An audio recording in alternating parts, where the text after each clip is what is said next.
ground. Go. All of a sudden has a totally different perspective. Wow, look at that view.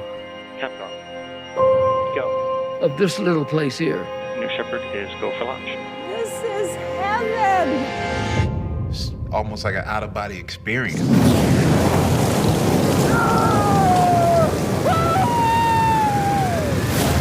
Shepard has cleared the tower. This is a new era where people like a teacher from North Carolina gets to go to space. Space has always been something I've wanted to do, but it's never been accessible until now.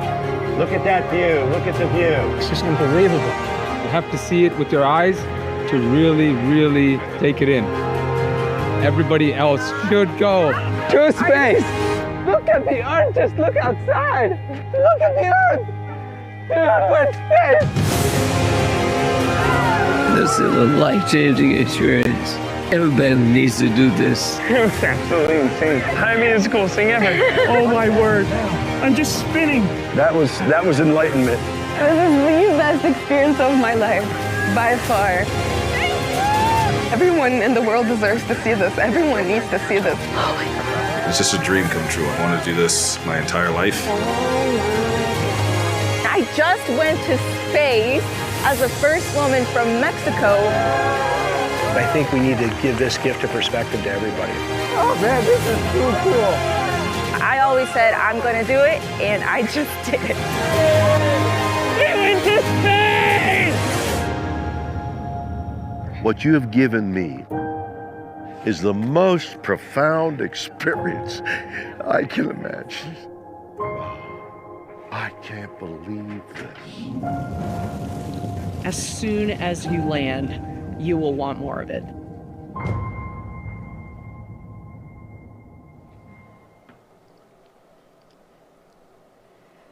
These astronauts get to witness firsthand our planet from space. And they return with this new outlook for the future of our planet.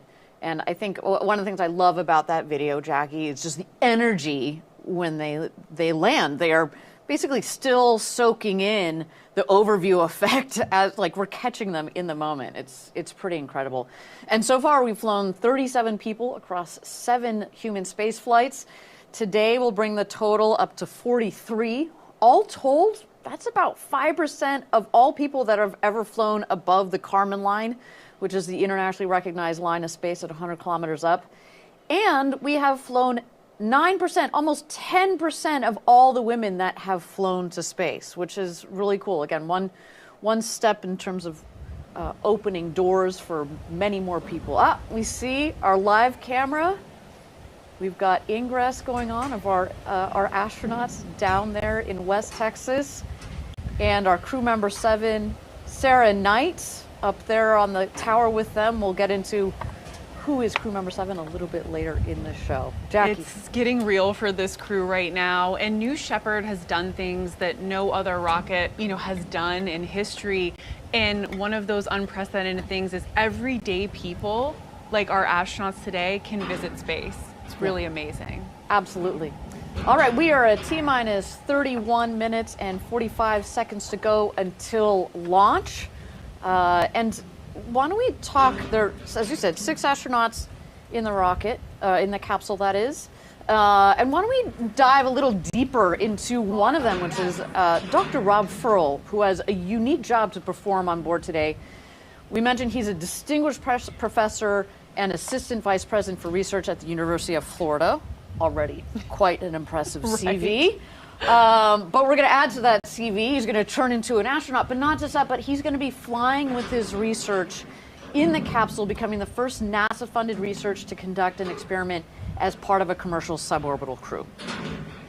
And Rob's doing real serious science on this flight. He's performing an experiment designed to understand how genes react to the transition to and from microgravity, which will lead to a better understanding of how living organisms respond to space travel at the molecular level, which is giving me major, biology flashbacks, You're getting chlorophyll and such. It's AP bio anxiety. Right.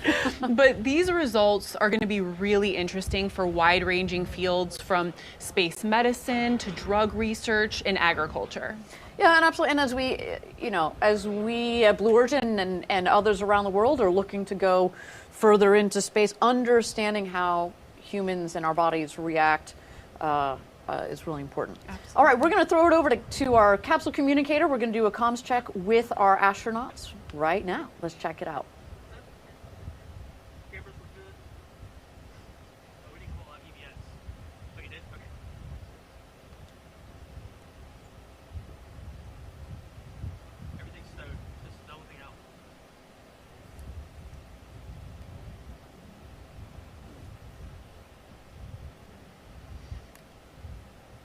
So Jackie, we're just waiting here as our team gets aligned, waiting for the capsule communicator to communicate with each one of the 6 astronauts to make sure that their comm systems are working. You saw on the bottom right, that is Laura Stiles. Again, we're going to talk more about the crew member 7 role. There are 2 people that play a crew member 7 role. One, we talked about Sarah Knights. She does the training with the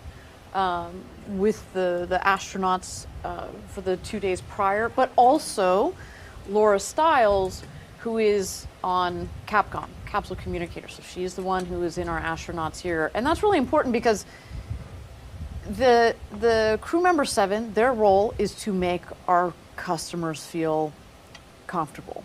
And we don't have somebody from Blue Origin in the capsule as they go up to space and back. So, but we are with them the entire flight, the entire, from the moment they land in West Texas and even before, through the moment that they land back on Earth from their flight to space. These 2 members of the crew member 7 are taking care of our team. Yeah, and these crew member 7s are exceptional people. They really are. We have professional record-holding skydivers like Laura. We have Navy submarine divers. We have the full gamut of just exceptional people. And like you were saying earlier, when we were talking yesterday, Ariane, it's these people have a unique skill set of being technical and being able to communicate these complex technical, processes and what's happening during flight, but they're also, able to make people feel confident, and they're that voice in the capsule throughout the entire mission, making you feel very comfortable, very educated and excited for your flight. And prepared. Yeah. Prepared. It's hard to be excited in a positive way yeah. if you're not prepared. And to Absolutely. your point, the qualitative and quantitative mix of the skill set is unique, yeah. And hard to balance. Not everybody has that. All right, we are T-minus 27 minutes and 20 seconds to go until launch. We've got 6 astronauts that are in the capsule right now. One of them, we've talked about all 6 of them. It's a really nice mix. One of them is Rob Ferl, Dr. Rob Ferl, and he's going to be doing experiments when he's in the middle of his space flight to look at how genes change on your way up, but also on the way back from space. Really important. You've worked a lot. You are our main face with our fantastic customer, NASA. Maybe you can tell us a little bit more about the program that is taking him up there and sponsoring his research. Absolutely, and as we noted, it's a super unique opportunity to go to space with your research, and Rob is the first NASA-funded researcher to fly on a commercial suborbital flight. So this is a really big moment for us at Blue, but also all the advocates across the spaceflight community who have been, waiting and excited and pushing for this moment. So let's take a closer look at how today's flight came together for our very special astronaut and researcher, Dr. Rob Ferl. What does it take to adapt to living in space? We'd like to know. The value of being able to conduct your own experiment is this concept of knowing best how to execute the experiment, understanding what's important and what's not. So we're really quite thrilled that Rob is going to be the one actually in the seat. In order to lead up to the space flight, we do practice runs. So our practice run starts with the astronaut loading into the capsule. Once he is into the chair inside our mock capsule, he loads the plants onto his legs.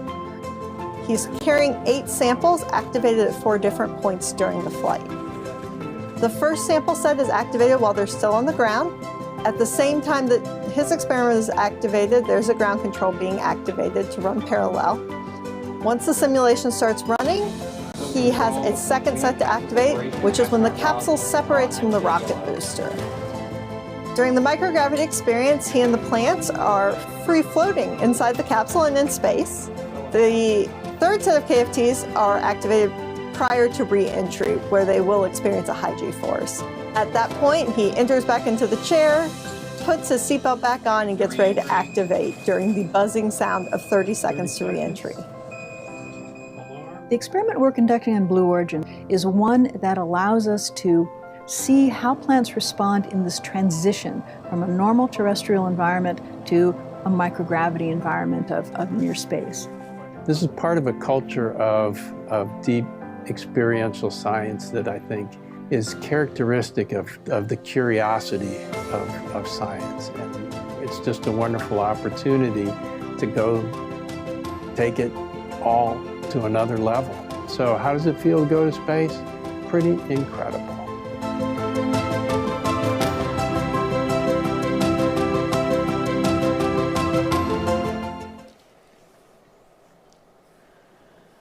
That's so cool. You know, yes. Jackie, I've been at Blue since our very first mission. And it's been so exciting to watch how New Shepard has evolved over the years from doing payload flights only to now payload and human space flights to also the tended payloads. Science. Let's listen into that comms check. A little garbled, but I can hear you. Copy. I have you loud and clear. Astronaut kitchen.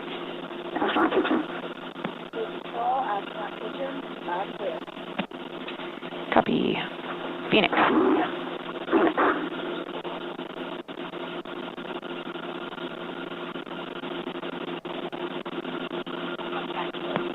Blue Control, Phoenix, let's rock and roll. All right. Concur.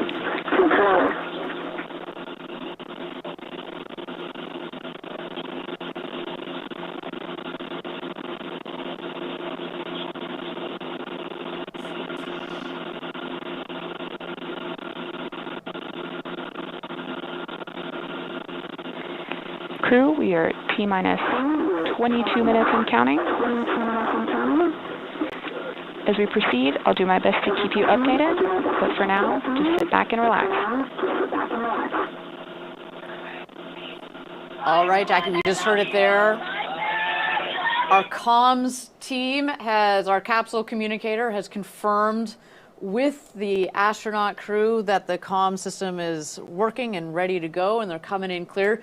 You can tell they are ready to rock and roll. They're ready to get on this flight and go to space. There were some energetic voices there, which we always love to hear during a Capcom check. That's very, very exciting. Very positive. They've got to be jacked. That is super, super exciting. So we heard from all 6 of them.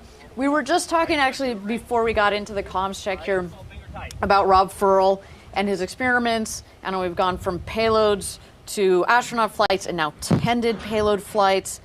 And that's really, it's, you know, we talked about it since the beginning of this program, is that's where we wanted to end up, because it's a really important pipeline for these researchers that sometimes you don't necessarily want or need your experiment to go all the way up to the International Space Station. You need a couple of minutes of some really clean G's. Maybe that's going to expand your technical readiness level to then go to the International Space Station. So it's nice to have this as a stepping stone. Truly, and it's been a long time coming. Like I mentioned, a lot of us at Blue, but honestly, the bigger community, Rob and Annalisa, so many people, you know, at so many different institutions and at NASA have been looking forward to seeing this kind of flight happen.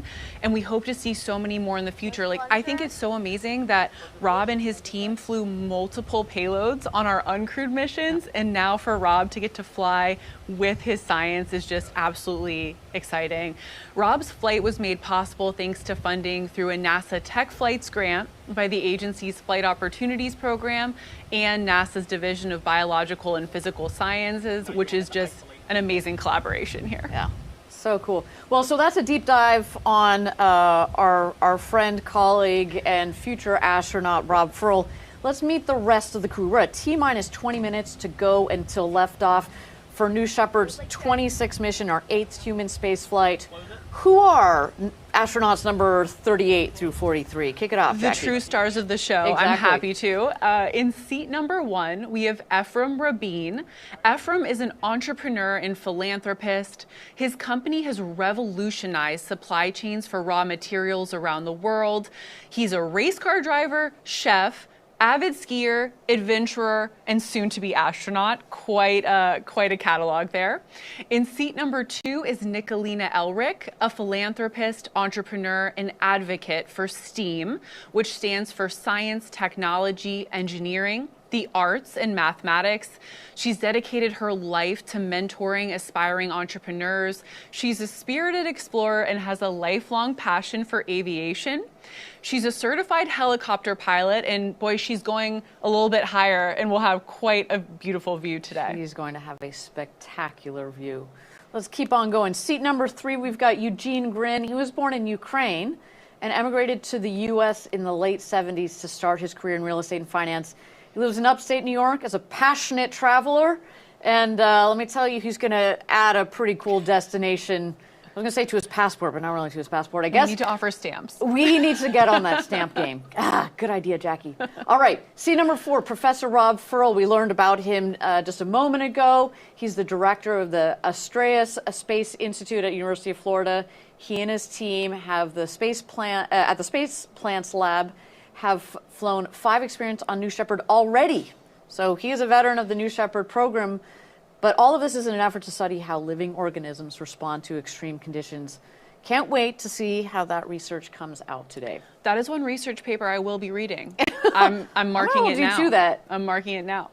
In seat number 5, we have Karsen Kitchen. She's poised to make history today as the youngest woman ever to cross the Kármán line. She's a senior at University of North Carolina, Chapel Hill, and earlier this year, she founded Orbitel, an incredible initiative to encourage young women and girls to pursue careers in the space industry. Fun fact about Karsen, she is part of a space family and is the daughter of another New Shepard astronaut, Jim Kitchen. Very close-knit family. What's that expression? A family that goes to space together, stays together? For sure. Isn't that totally? That's totally how that expression goes. That's definitely No, it. but we've been very fortunate to fly Laura Shepard, of course, daughter of Alan Shepard, our namesake for the New Shepard program, but also Cameron and Lane Bess went together. And Jeff and Mark Bezos. And Jeff and Mark Bezos. Actually, that's a really good point. It's a family affair. So last but not least, in seat number 6 is Dr. Eiman Jahangir. Eiman is a cardiologist and associate professor of medicine and radiology at Vanderbilt University. His flight today was made possible by Moondow, an organization whose mission is to accelerate a multiplanetary future. So that's our crew today, 6 incredible people who are ready for the ride of their life. All right, we are at T-minus 16 minutes and 45 seconds to go until our 26th mission of the New Shepard program, the 8th human space flight in our program. And it is really, as we were talking about the evolution of the New Shepard program, it is just fantastic to see as we continue to open doors for more people in this space frontier. Okay. We are at T-minus 16 minutes to go until launch. We've got our 6 astronauts that are in the crew capsule, and they are buckled in. We've gone through our Capcom checks. And why don't we send it over to the rocket for a moment as we listen in and get ready for New Shepard's launch to space today.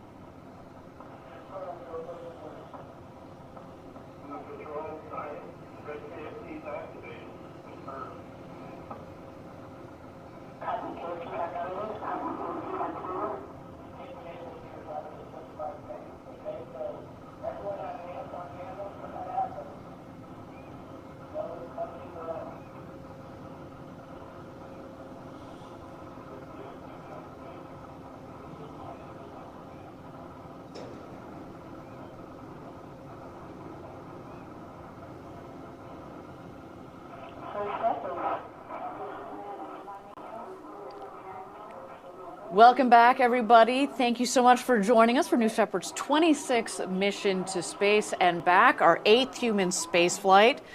We've got astronauts number 38 through 43 of the New Shepard program, all buckled in and ready to go for their flight to space today. Now, talking about this crew made their very own postcards. We've talked about this postcard program for the Club for the Future. That's our nonprofit. So as part of the tradition, they made their own postcards that will fly to space. Every time we fly astronauts, each one of them creates their own postcard to take with them. We love this. You get to see the artistic side of them. There's Nicolina. These people tend to be a lot better astronauts than I am. Excuse me, a lot better artists than I am. So I'm always a little bit jealous. Now, the reason why we fly these postcards is we want to make space more accessible, primarily to students. Again, this is through our Club for the Future program. We want to see kids around the world get engaged in STEAM, science, technology, engineering, arts, and math. To make the Club for the Future program even more accessible, we recently launched an online way for students to draw digital postcards and send their art to space on New Shepard. If you want to participate in this program to create some inspiring art that literally goes to space, this is a great way to jump in. Anyone can do it. It's free. It's easy. It's just super fun. Go ahead to draw.clubforthefuture.org and you can sketch your idea from the app to space. I love it. There's a lot to be said for that tangible card that's gone to space, but I also love how we're opening it more broadly so that anybody around the world can send something to space and back. Really inspiring. I wish I had that program when I was growing up. Me too. And things are also ramping up for our initiative with Space for All, our nonprofit Club for the Future, and its elite partners, Women in Aerospace, AIAA, and the Space Foundation, are rolling out a multi-year campaign that will help educate and inform audiences about the why. Why do we go to space? What are the benefits? This campaign is really special because it aligns with the White House Interagency Roadmap. And the goal of that is to increase space-related STEAM education for all children, no matter who they are, where they're from. You know, Ariane, as this campaign begins to unfold, we're going to see the collective power of these, space super organizations coming together for good. So stay tuned for more Space for All activities. It's going to be exciting. It's great to see other, lack of a better term, like-minded organizations, as you said, pulling their superpowers together to open up space for the next generation. We're building the road. They're going to have to build on top of it in space. Okay, we're at T-minus 12 minutes to go until launch. Let's take a look at the flight profile of what the astronauts are going to be flying today on New Shepard. Right, and it's a suborbital vehicle, as we've discussed, which is just a fantastic way to experience space because, we've said it again and again, but it's so accessible. It's open to everyone, not just traditional professional astronauts. It's a straight up, straight down flight path, about 15 minutes. So again, for everyday people in smaller organizations and universities to fly payloads and experiment at a smaller scale than, like you said, going to the International Space Station, which is amazing, but it's just a much bigger undertaking. And, this way you can get your results back the same day you launch them to space. You can go to space on a 15-minute journey. Again, just everyday people. It's beautiful, clean G's, simple up, simple back down over the Kármán line. Let's check out this video and learn a little bit more. 7, 6. New Shepard's mission 5, begins when the countdown clock reaches 0. 2, 1, 0. At this point, the engine will start and the rocket will lift off of the pad. It will continue under the boost phase for about 2.5 minutes until main engine cutoff. 20 seconds later, the crew capsule will separate from the booster and the astronauts will unharness and enjoy 0G. The crew capsule will continue past the Kármán line to an ultimate apogee of 350,000 feet, or 100 kilometers. The booster will autonomously land on the landing pad, ready to be prepped for its next flight. Around 3.5 minutes after separation, the crew capsule will begin to re-enter Earth's atmosphere. Parachutes will deploy around an altitude of 7,000 feet or 2,100 meters, providing a nice, slow descent back to Earth.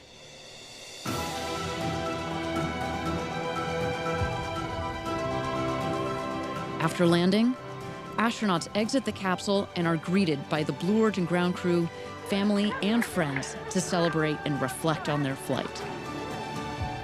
New Shepard, an adventure unlike anything on Earth. Go, no go for terminal count and launch. Booster. Go. Capsule. Go.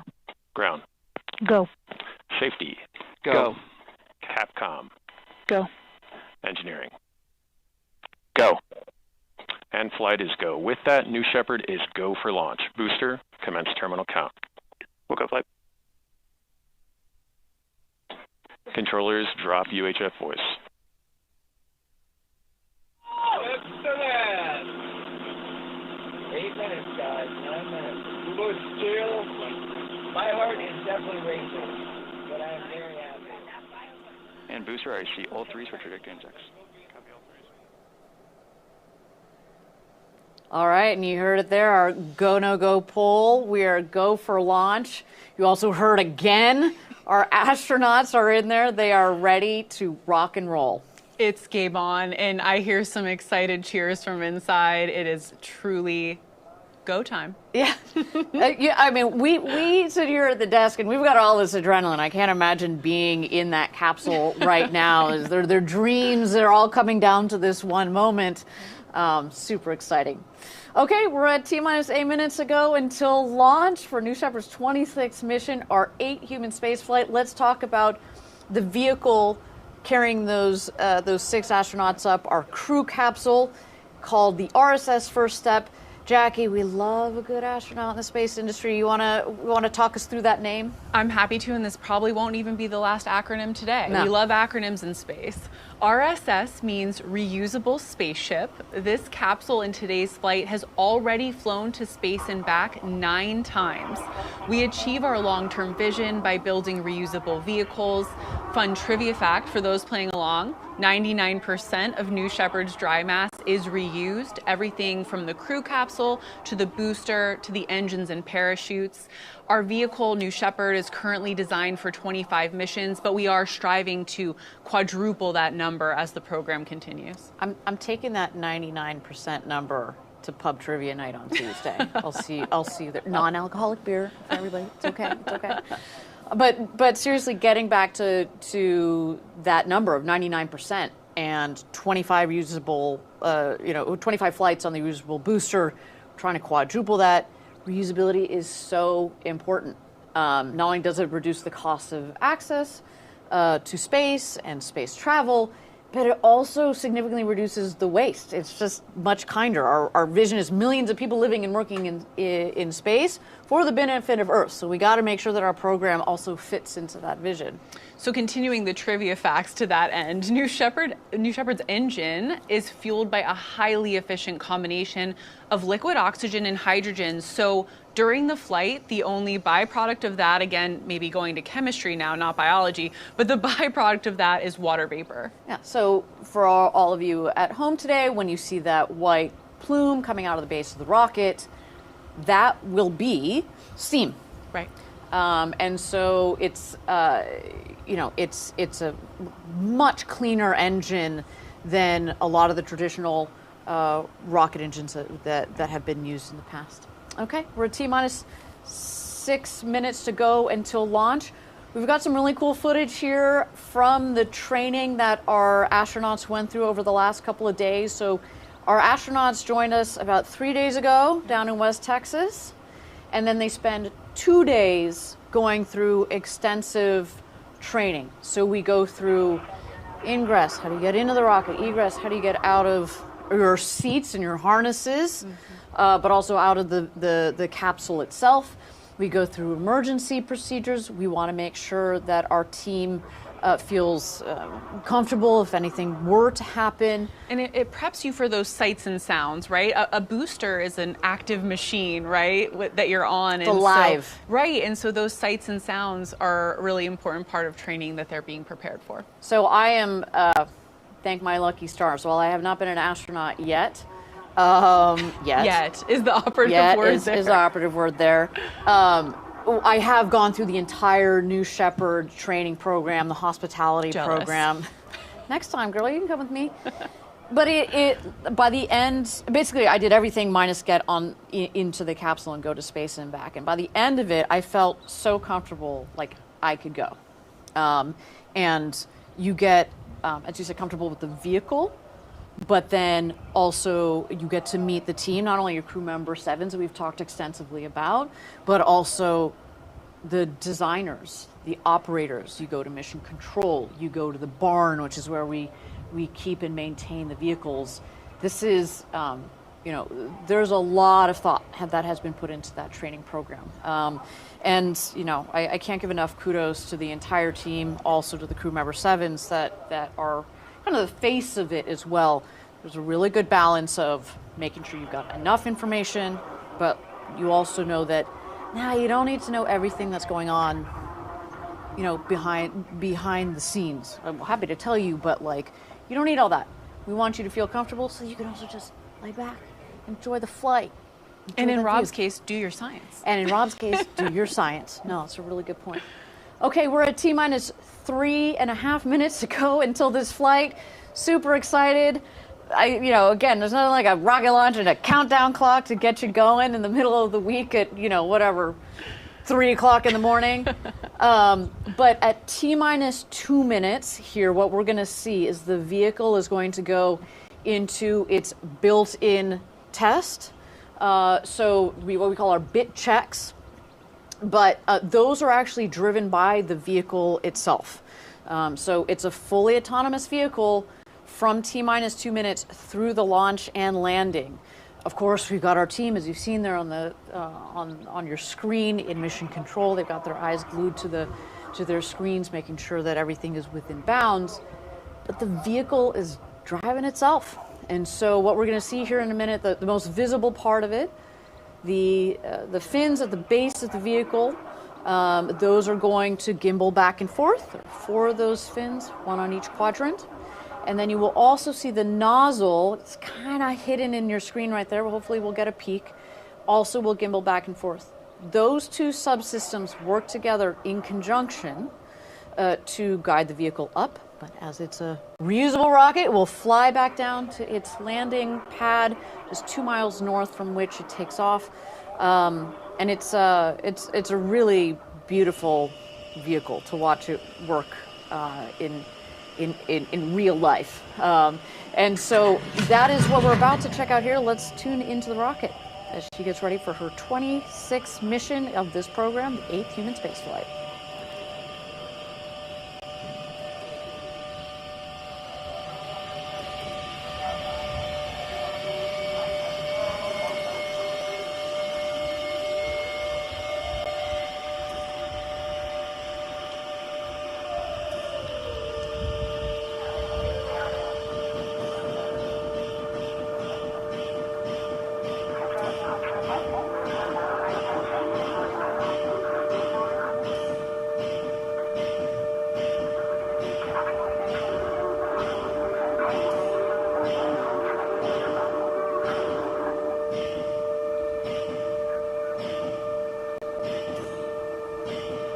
There you go. You see those aft fins moving back and forth. You see 2 out of the 4 waiting for the engine gimbal.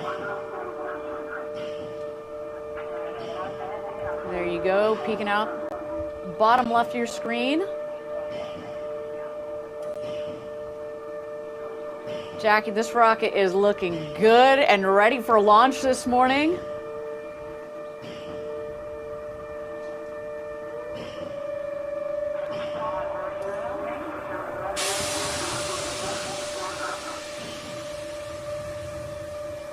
You see the gantry has retracted. These astronauts are going to space.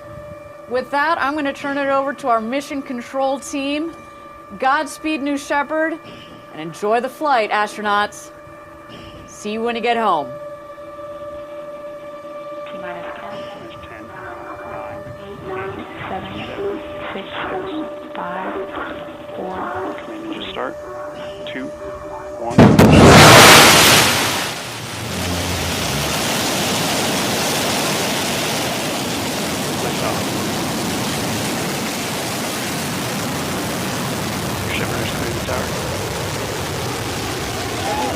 And there she goes. New Shepard has cleared the tower on its way to space.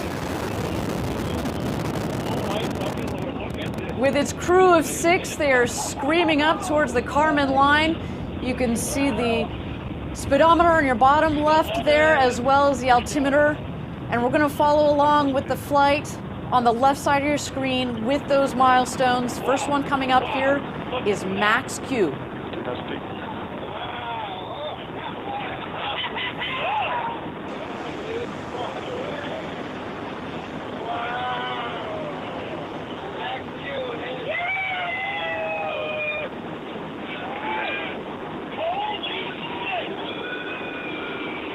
Max Q has been confirmed. Maximum dynamic pressure. It's when the forces on the vehicle between the atmosphere and the speed are at our maximum. We've punched right through it. As well as punched through that layer of clouds, the vehicle continues on its upward ascent towards space.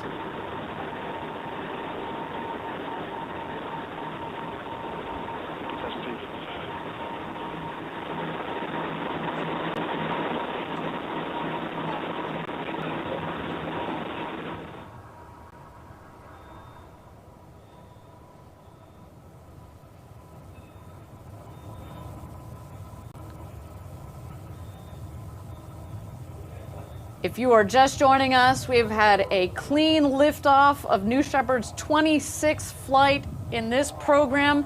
We are witnessing the 8th human space flight of New Shepard. We have astronauts 38 through 43 on the vehicle on its way to space. Our next milestone here is main engine cutoff. And what we'll witness is the speed will start to come down, but the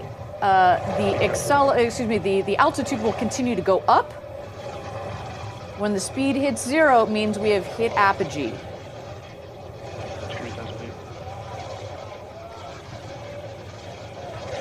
And Jackie, I think one of the other cool part of this program is that you see that kind of slight little hot dog roll we got going on of the rocket. We just want to give, it really is just to give the astronauts each a 360-degree view as they're going up, which is so cool.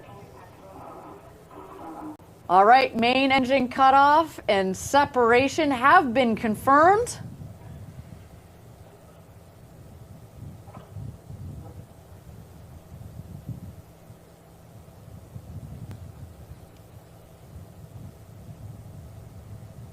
And Jackie, this is when our astronauts are feeling 0G. Dr. Rob Ferl is going to start his experiments up there in the cabin. Hopefully after a little time to look out the window. Yeah, pre-experimentation. I would totally steal at least a couple of looks out of those big, gorgeous windows.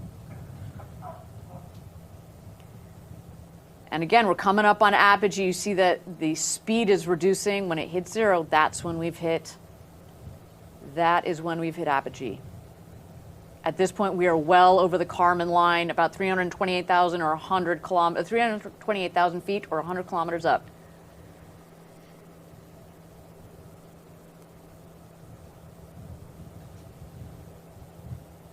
And there it is, apogee.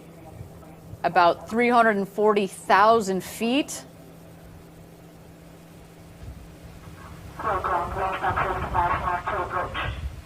Jackie, can you imagine the view? I was talking about being jealous of your astronaut training, but I'm more jealous of them right now. You know, they're unbuckled at the moment. They're turning their somersaults. They are soaking it in. They are, you know, we're witnessing 6 people having their minds blown right now as we speak. But the booster is heading on down, and it will beat the capsule back to Earth. The booster, of course, has a controlled landing on a landing pad just 2 miles north of where it's taken off from. The capsule, less aerodynamically shaped, will land second under 3 parachutes in our landing zone in our valley in West Texas. So far, a nominal flight of our 26th mission to space and back of the New Shepard vehicle, plus our 8th human spaceflight. Congratulations truly to all 6 of our astronauts today. Oh, I'm sorry, our crew who officially have become astronauts. That's right. Massive congratulations. Over the Kármán line.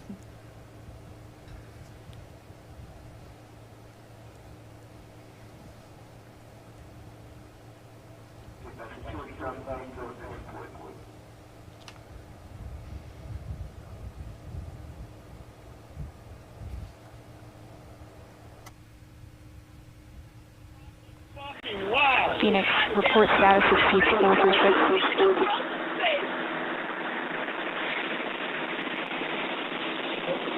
Phoenix, report status. Phoenix, 4, 5, and 6 are in.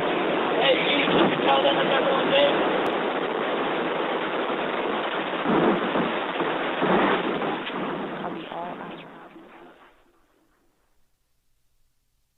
All 6 astronauts are back in their seat, and the booster is screaming on home. Yeah, as we mentioned, that booster is going to return to Earth a lot faster than the capsule because of the aerodynamic nature of the crew capsule. It's coming back through the clouds. That's a sweet view of the booster as it's coming back through the atmosphere here.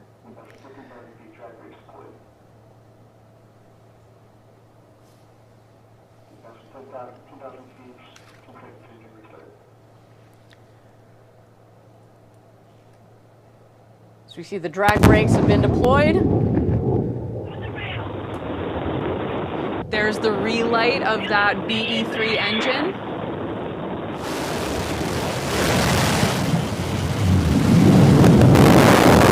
That gorgeous hover above the landing pad.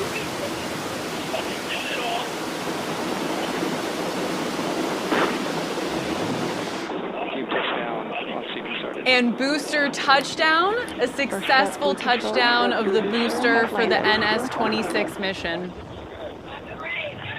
Always a sight to see. Always a sight to see. I mean, it's been going thousands of miles per hour, and then it comes in landing. You see it just kind of hovers there at 5 miles an hour. It's such a smooth descent, and landing.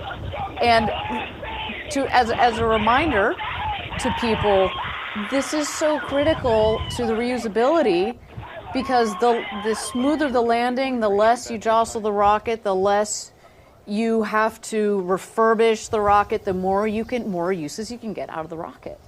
Absolutely, and some really cool things here, right? Like those fins you were talking about earlier, our lessons learned with guiding this vehicle back are going to be applied to our next big vehicle, New Glenn. So again, just so many lessons learned from this booster every single mission. Every single mission. Now, the crew capsule is obviously also coming back down to land here. We are going to have first the drogue parachutes that come out. Those are kind of like the guide parachutes. Then we're going to see the mains. They will reef, so they're going to kind of go out just a little bit, and then they fully inflate. And talk about cutting speed. You can already see the speed on the screen there. It comes in at just like 15, 16 miles an hour for nice smooth. There she is. And again, these parachutes, both the drogues and the mains, are essential in providing a gentle touchdown for the capsule. But as we get closer to the ground here, you're going to see a retro thrust system on the base of the capsule, which does kick up a bit of West Texas dust, but it makes for an even smoother touchdown than, again, you know, like you said, the already slow speed that the capsule is descending at now.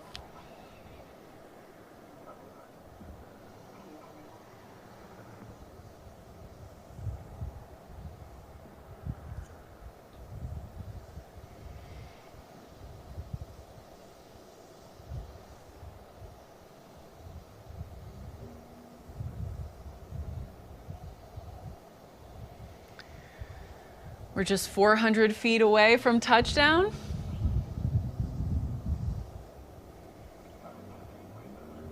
Again, stay tuned for that retro thrust system here.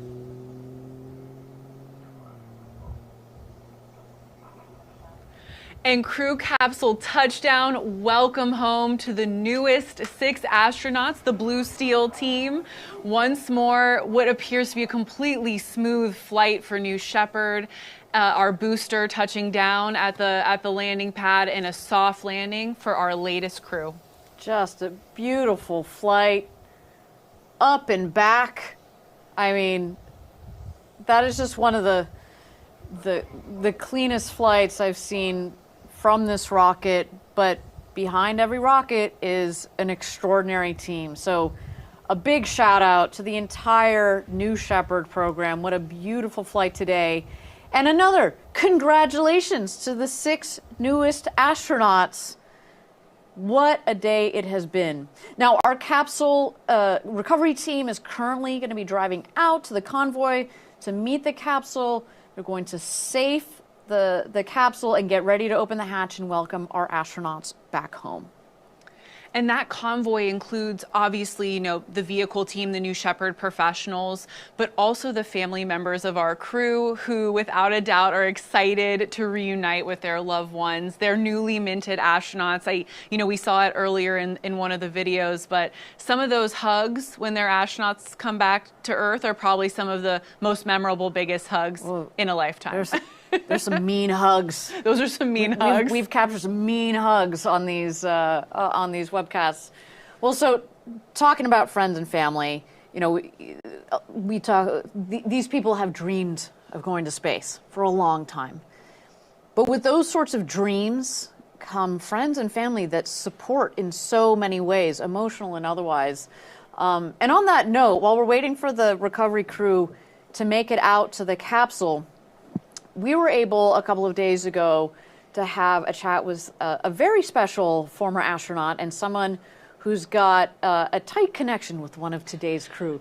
Let's hear what NS-20 astronaut Jim Kitchen had to say about what this experience is like for astronauts, as well as what his daughter, Karsen Kitchen, may be experiencing right now. All right, we've got a very special guest with us today from our NS-20 crew, Jim Kitchen. Welcome back. How's it feel to be down in West Texas once again? It's exciting to be here to watch another space launch, and here at the iconic El Capitan Hotel in lovely Van Horn, Texas. Well, this isn't just any, space launch. There's somebody very special going up. Tell me about her. This is a special launch. When she was a little girl, my daughter Karsen, she told me definitively that she's going to be an astronaut. And here we are 15 years later, and she's actually going to be an astronaut in going to space in a couple of days.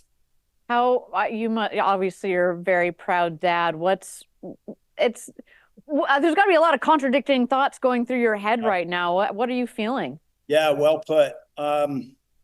It's emotional. Her mom and I are here. Our family's coming. Our friends are coming.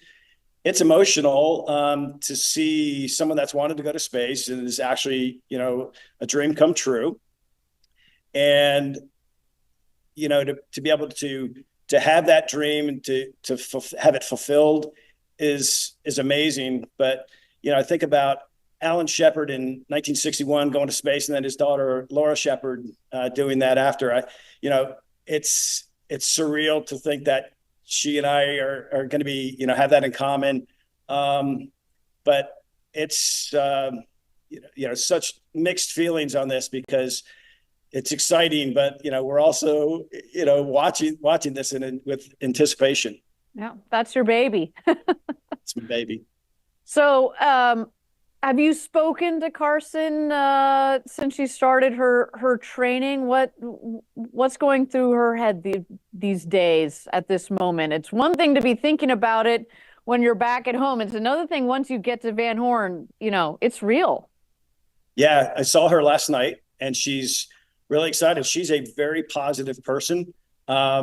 she looked at me and said, Dad, of all of the people that have ever lived on this planet, and we talked about that number, it was 110 billion people, that she gets an opportunity to go to space. And she's dumbfounded by that. We were looking at the stars last night at the astronaut village, and she said, people since the dawn of humanity have wanted to go to space, and to actually be able to do that, be one of the first 700. There's only been 100 or so women that have done that. And so for her to be one of the youngest women, and the youngest woman to go past the Kármán line is surreal. But she's all business. She can't wait till launch day, and but she's just having the time of her life. She hugged me a couple times, and it's just like, I can't believe this is happening. But she's excited and very confident. Amazing. Well, talking about all business, your daughter, Karsen, has found an amazing organization called Orbitel. Do you want to talk to us a little bit about the organization and its mission? In general, what she wants to do is just encourage young women to pursue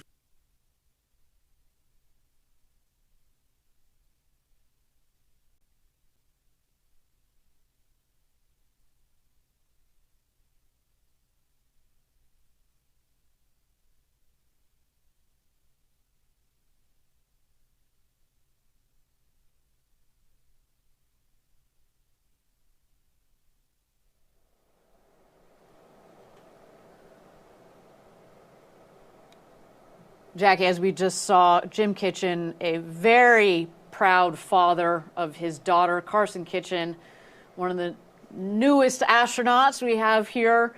And what we see on the screen, we've got our recovery crew. The first person that ran out there was Sarah Knights, our crew member 7.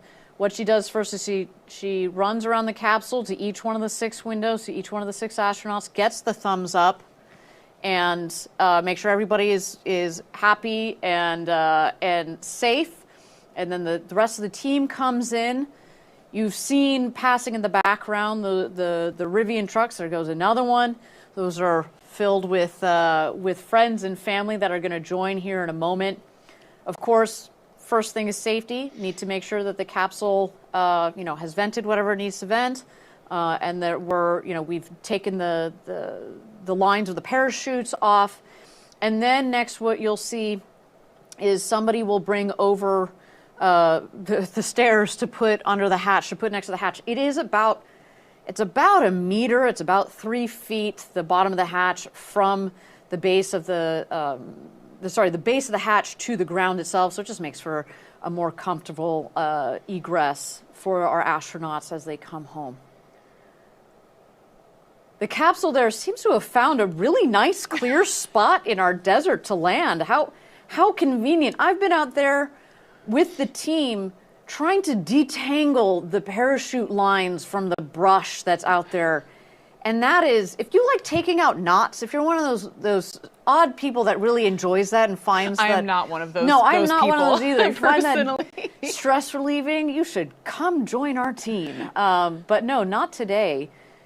It is a nice, clean landing of the crew capsule. You see the stairs have been put there.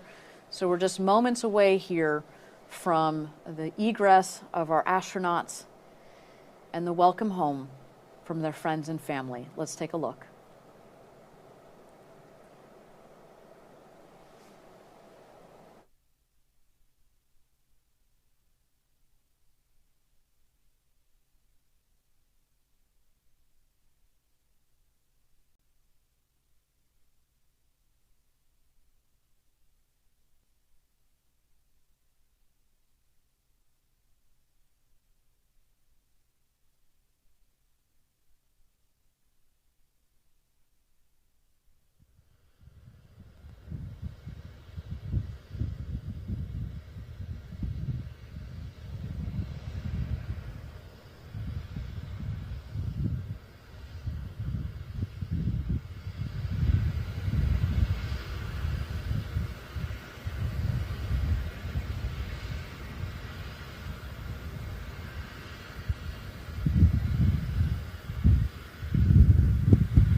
Welcome back, everybody, to New Shepard's 26th mission to space and back.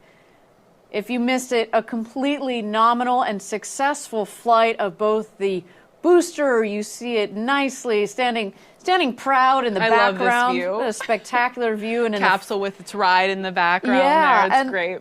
In the foreground, a very happy capsule there. Our safety crew is safing the vehicle, making sure everything is vented, making sure the parachute lines are detached. We have the stairs that are all set up there. We're waiting for the astronauts to egress. We've got the additional vehicles that are rolling in here with friends and family. And inside that capsule, Jackie, we've got 6 of the newest astronauts. I mean, this view for me never gets old. I've been here 10 years. This is the 8th one of these we've done. More than 40 astronauts we've supported going to space. God, there are those family and friends getting over there, getting ready for those big hugs that we were talking about earlier.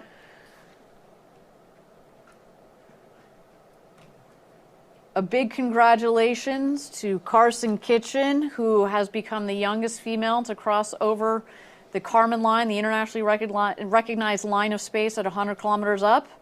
And also just a huge congratulations to Dr. Rob Ferl and his entire team at the University of Florida Plant Lab, which is so amazing. He's the first NASA-funded researcher to journey on a commercial suborbital vehicle. Again, I can't wait to read that research paper.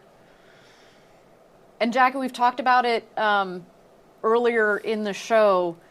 One of the things that's so cool about New Shepard is we've done payloads, we've done human space flight. We're now combining the two for tended missions.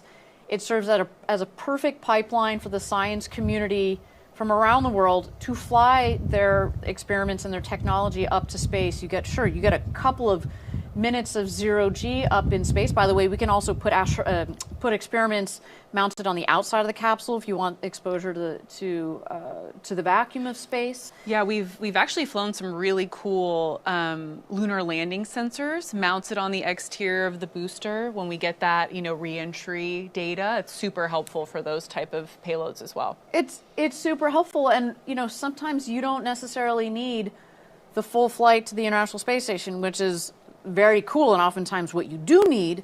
But in building up to that flight to the ISS, start with a New Shepard launch, which is less expensive. You get your science back immediately. You can do it again, and then get ready to go to fly. So, this is the first, I hope, of many, many human-tended experiments to go on New Shepard. Jackie, I was just looking at the capsule. One of the things that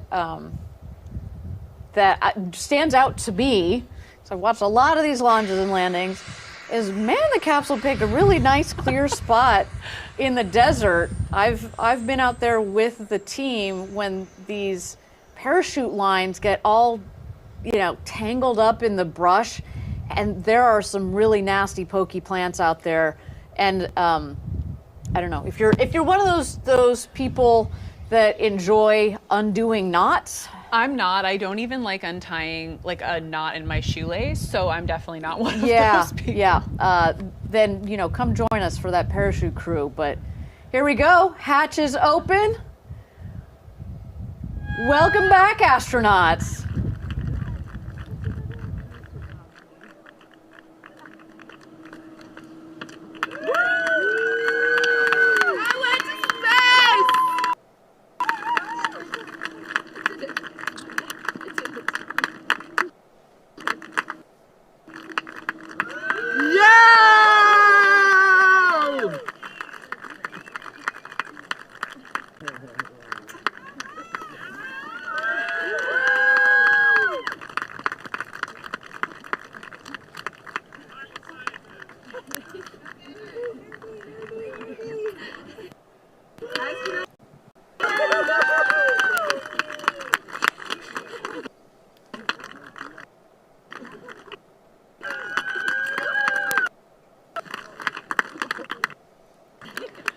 seeing a lot of smiles, a lot of jubilance here.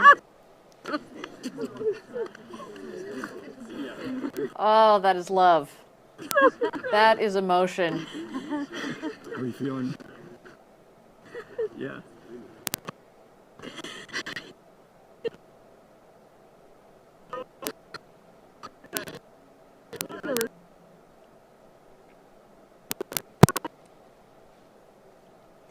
You see the families, Jackie, we talked about it, you know, this might be the astronauts' dream, but the support that they need and they get from these family members and friends that are down there, that's, you know, you have astronauts that are having emotions that they've never felt, but to see your loved one come back from an experience like that.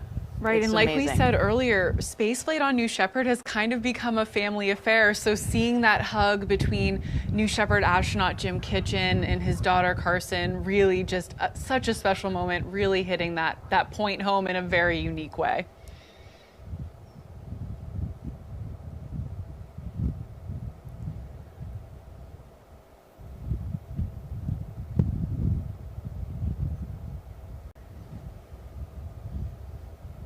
So we've seen all 6 of our astronauts come out again, absolutely jubilant. We saw Dr. Rob Ferl put his University of Florida hat on, representing.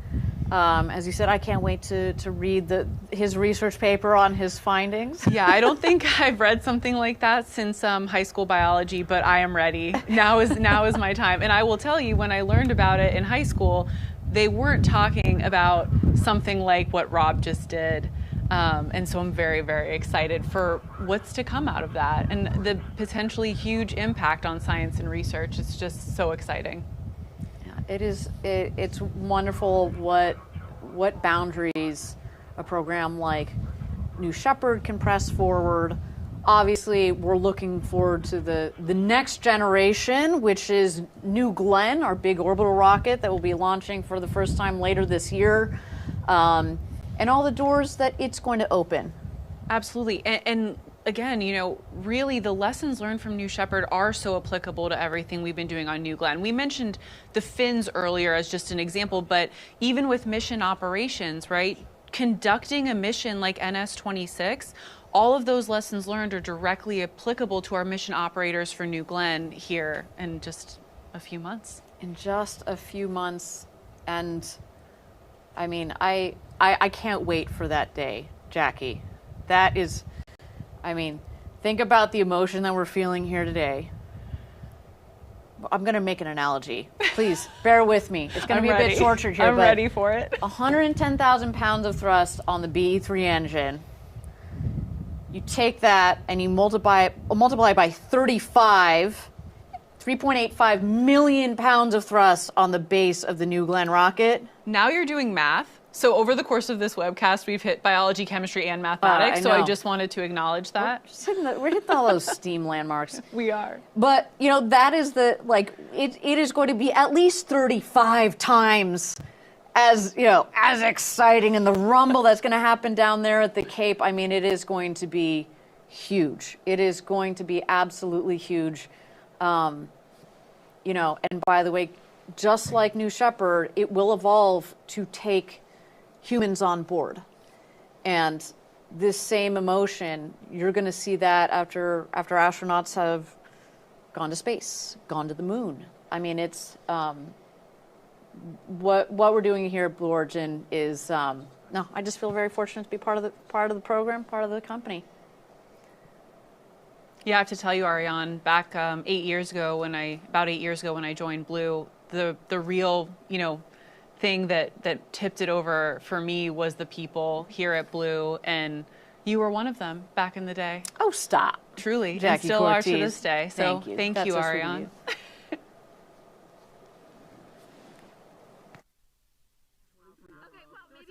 Okay, yeah, it's a little far, it just didn't take you very long. That's No, awesome. it didn't take you long at all. I know. The contrast between you, I mean, you kind of black out. Oh, yeah. There he is. Yeah, I did. Thank you so much. So fun. That was amazing. Welcome, astronaut. It's great. That was.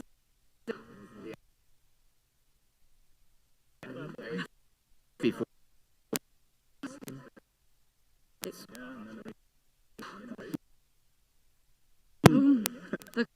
And then it becomes just. Yeah.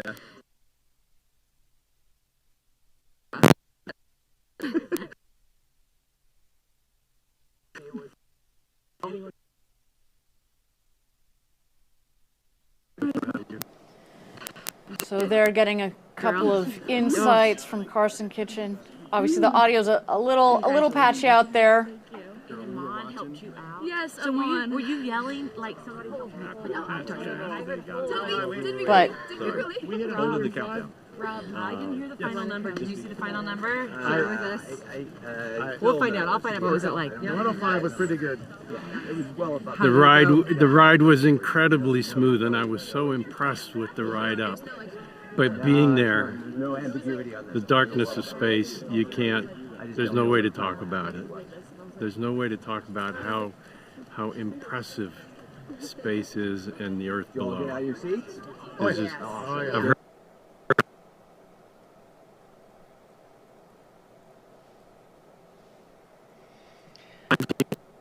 Again, yeah, understanding this audio is a little shaky here, but again, we'll get all of these amazing reactions on our socials Science clearly, went well. so stay tuned for that after the Everything mission. worked the way it was supposed to. The hours, weeks, and months of preparation all went real well. Everything is good. That's I great. couldn't have been a better experience. Thank you for helping us pathfind what this looks like moving forward. I think it's been You bet. There's room and opportunity for scientists of all sizes, shapes, and ages to do this. They really should. There's a lot of opportunity in a ride like that. Thank Thanks you. for flying, Ron. Yeah, the whole Congratulations. thing. You're the best. It's red and Thank orange. There's the fires coming Well, on if the you're looking outside. for a testimonial for the future of human-tended research on New Shepard, I couldn't have said it better myself. So there it is from Dr. Rob Ferl.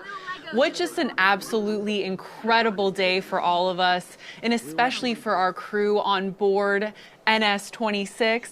Karsen Kitchen, Nicolina Elrick, Rob Ferl, Eiman Jahangir, Eugene Grin, and Ephraim Rabin. It was an absolute honor to fly you to space today.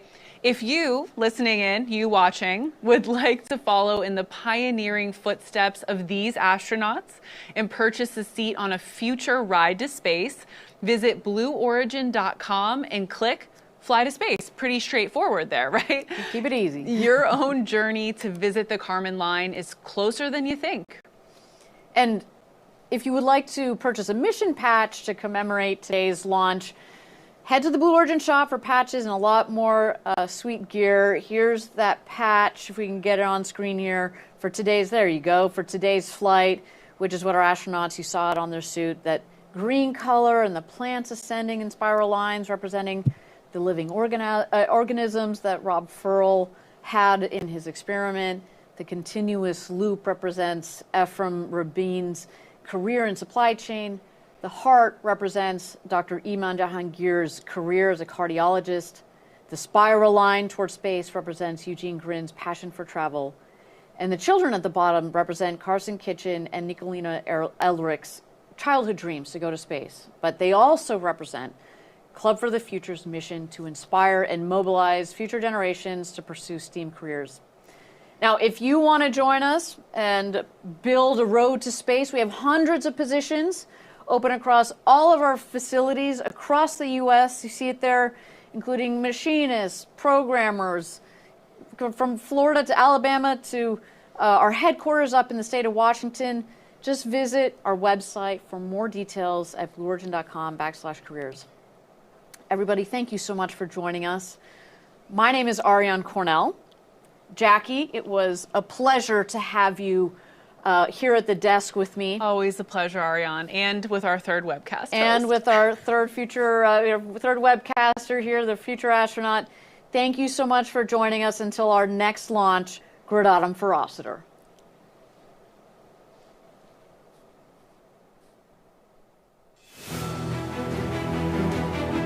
Have you ever dreamed of going to space and gazing back on Earth through some of the largest windows that have ever flown in space?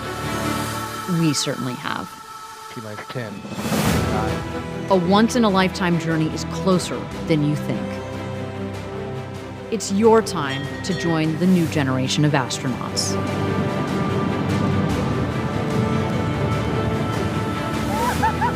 To book your flight, visit blueorigin.com and click Fly to Space. Tell us as much as you can about yourself. We welcome you to the final frontier.